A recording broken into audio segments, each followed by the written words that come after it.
शहबाज शरीफ साहब कह रहे हैं जी मसाइल के हल के लिए ग्रैंड डायलॉग करें, लेकिन इमरान खान साहब जो हैं वो इन लोगों की बकौल इमरान खान की शक्लें देखना नहीं चाह रहे। वो कह रहे करप्ट लोग हैं कि साहब में हाथ मिलाना भी। भट्टी साहब, पाकिस्तान तहरीक इंसाफ चाहे पावर में नहीं है लेकिन अहम तरीन पार्टी, अहम तरीन फैक्टर है इस मुल्क का, लेकिन आपको उनकी कुछ सियासत समझ आ रही है? पहले वो पार्लियामेंट से इस्तीफ़े दे दिए गुस्से में आके, अब वो भी समझ नहीं आ रहा इस्तीफ़े हैं या नहीं है। फिर आज़ादी मार्च के लिए निकल गए, वो आज़ादी मार्च ही ख़त्म हो गया, पता नहीं वो है या नहीं है। अब जो है वो क्या क्या क्या उनकी सियासत क्या चल रही है अवाम के पॉइंट ऑफ व्यू से, कि बस ये प्रेशर बिल्ड करते रहेंगे लॉन्ग मार्च का, आज़ादी मार्च का कह के, या कोई ख़ास डेट का इंतज़ार कर रहे हैं, मुद्दत गुजर जाए उसके बाद को टैग, क्या आपके ख्याल में लग रहा है तहरीक इंसाफ एज अपोजिशन क्या कर रही है? देखिए, अब एक्चुअल और रियल अपोजिशन तो ज़ाहिर है तहरीक इंसाफ है, और तहरीक इंसाफ के दो तीन उसमें तज़ादात भी हैं कि मिसाल के तौर पे कि कौमी असम्बली में अगर ये अंदर होते, अब जाके ऐसा लगता है कि अगर ये कौमी असम्बली में भी होते और बाहर भी होते तो हुकूमत को और टफ टाइम होता।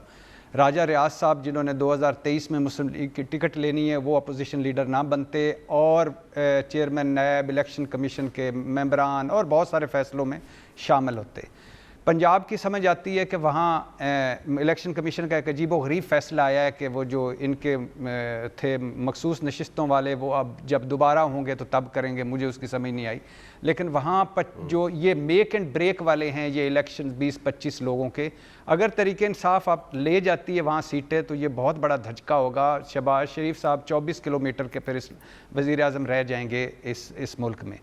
लेकिन और तहरीक इंसाफ को जो आपने ग्रैंड डायलॉग कहा, वो इस वक्त बिलीव मी, जो पहला सवाल आपके उसको मैं कंटिन्यू करूँगा, इस वक्त की ज़रूरत है।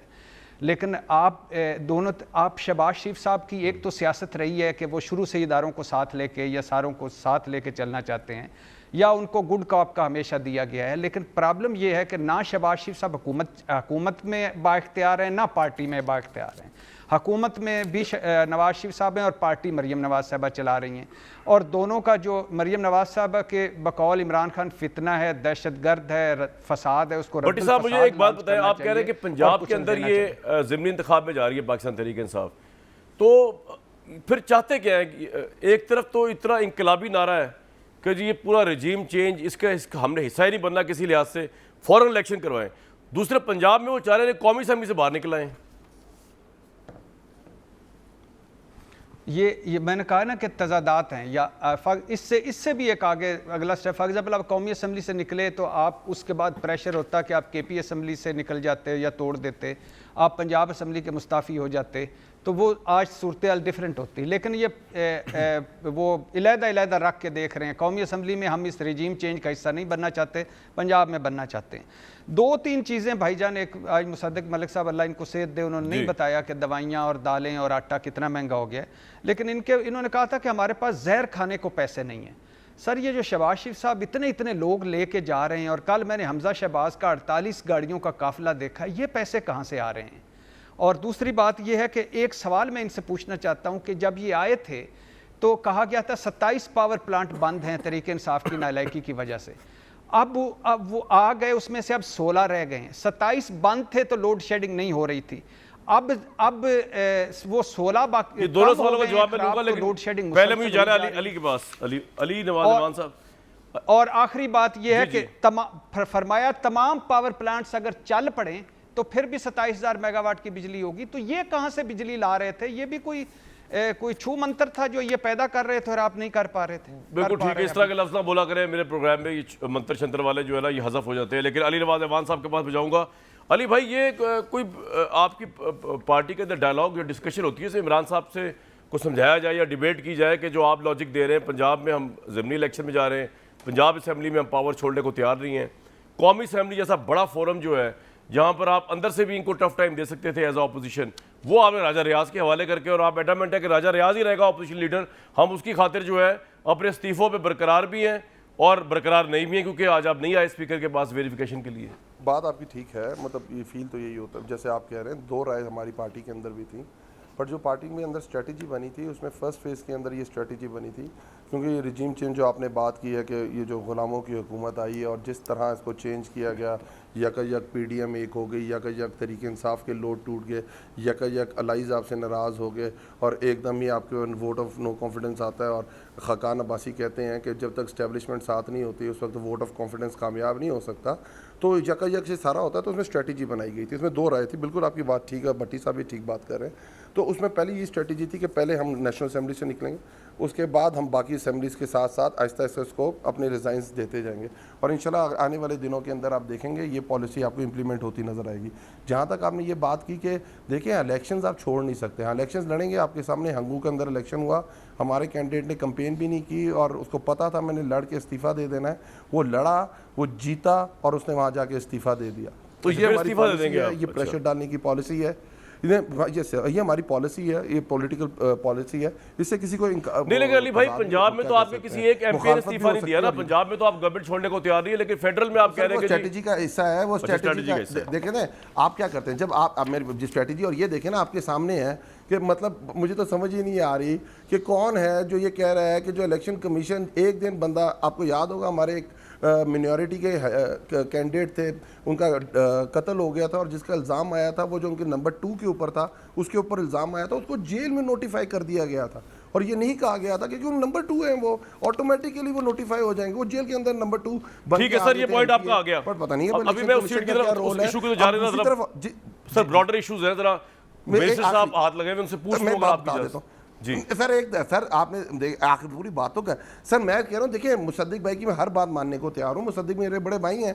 देखिए आप जब आते हैं तो आप कामरान भाई भी आते हैं तो पहले अपनी प्रायोरिटी इनका इंट्रो देना होता है, उसके बाद सेगमेंट्स में बात करते हैं। तो इनका भी प्रायोरिटी थी कि आवाम को कितनी इज्जत देनी है, वोट को कितनी इज्जत देनी है, लोगों के मुफाद की कितनी बात। तो जो लोगों का मुफाद देखा इन्होंने पहले स्टेज पे, तो आते ही अपने केसेस के ऊपर जो FIA के लोग तैनात थे उनकी इन्होंने ट्रांसफ़र पोस्टिंग्स कर दी, एक उसमें से डेथ हो गई, दूसरे को हार्ट का इशू हो गया।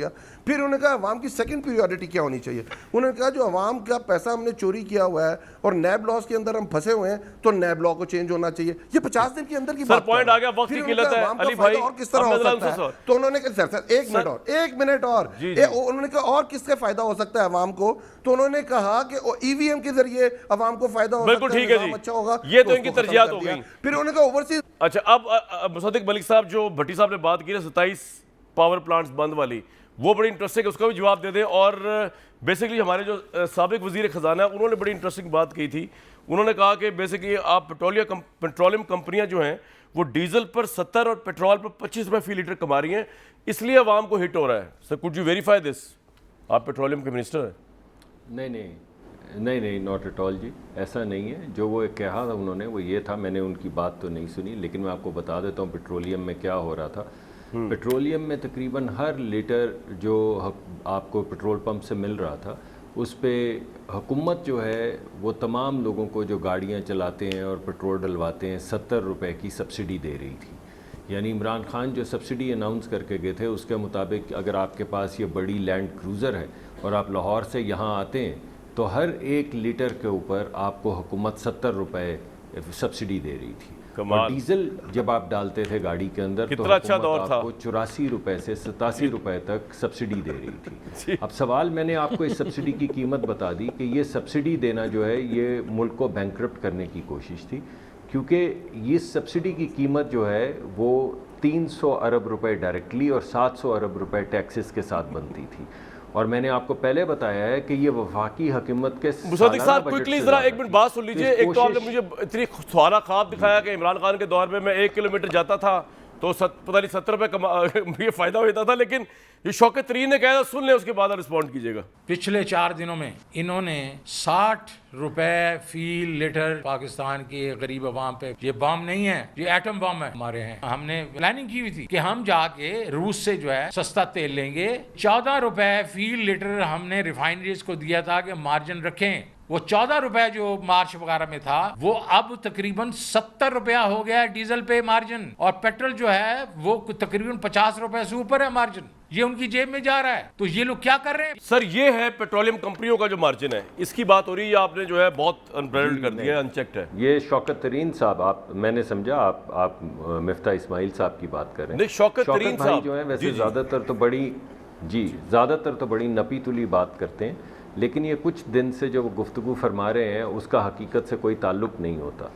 यानी कोई मार्जिन तब्दील नहीं हुआ। पहले भी यही होता था कि बैनुल-अक़वामी सतह के ऊपर जो PSO पेट्रोल मंगवाता है उसके मुताबिक पेट्रोल की कीमत तय कर दी जाती है, जो PSO डीज़ल मंगवाता है उसके मुताबिक PSO की डीज़ल कीमत मुकर्रर कर दी जाती है, और फिर जो भी अगले 15 दिन में जो भी कंपनियां होती हैं वो उसके मुताबिक से तेल मंगवा के बेचती हैं। ठीक है। किसी का मार्जिन मुसद्दिक साहब मुझे एक बात बता दीजिए कि ये सारे मामलात जो हैं, जैसे आपने लोड शेडिंग के लिए आज बताया कि जी ये तो 15 दिन के अंदर 2 घंटे में रह जाएगी लोड शेडिंग, ये यू रियली मीन इट या ये वैसी बसा स्टेटमेंट थी एक?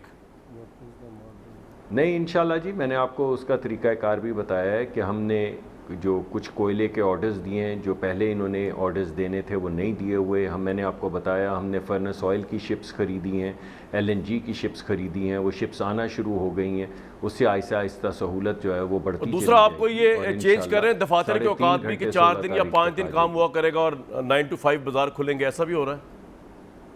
इस पे कई चीज़ें जो हैं वो ज़ेर बहस हैं, मगर कोई अभी इस पे फ़ैसला नहीं किया गया। लेकिन आवाम को मैं दरख्वास्त ज़रूर करूँगा कि एनर्जी के मामले में, हर चीज़ के मामले में, मगर एनर्जी के मामले में भी थोड़ी सी हमें किफ़ायत शुमारी करनी चाहिए और थोड़ी सी जो हमारी डिमांड है उसे कम करना चाहिए। आवाम तो बेचारी हिट होती आ ही रही है, बिल्कुल होती आ रही है, लेकिन ऑब्वियसली उसके आप लोग क्या करेंगे सबसे अहम सवाल है। और उससे बड़ा अहम सवाल ये है कि मेरा तो ख्याल है जो आप जिन हरकत और जिन अहदाफ की तरफ जा रहे हैं, तो आप तो अगस्त 2023 से पहले जान नहीं छोड़ेंगे, तो फिर इमरान खान साहब जब तक क्या करेंगे, ये सबसे अहम सवाल।